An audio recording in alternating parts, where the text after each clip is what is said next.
What's up mga katings? For today's video guys, back job tayo. May problema daw yung ginawa natin na Bain Marie. Huwag na natin patagalin guys. Let's go!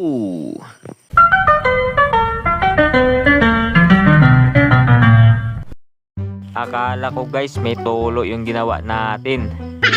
Yun pala, hindi pala umiinit. Tinanong ko yung crew at ang sabi niya sa akin, basta gumanon siya kanina, power off.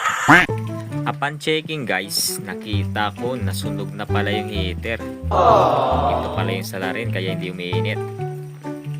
Ayan, bulok na guys. Sabog.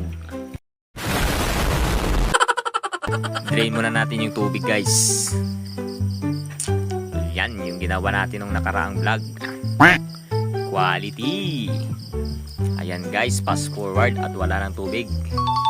Ang susunod na gagawin natin guys, isi-check natin yung alarm ng drain kung tumutunog ba kapag nawawala ng tubig.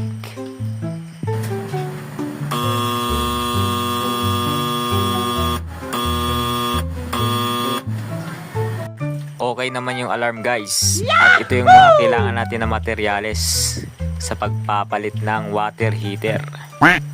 Meron tayong adjustable wrench, vice grip, screwdriver, yung pamalit na heater, at syempre yung paborito nating Colgate.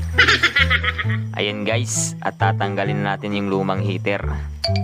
Bali kanina natanggal ko na yung dalawang wire, hindi ko na nabidyoan. Ayan guys, at natanggal na yung lumang heater. Yan, sabog. Ito yung papalit natin guys. Bago. Ganyan yung itsura niya nung bago pa. Kumpara natin dun nasabog.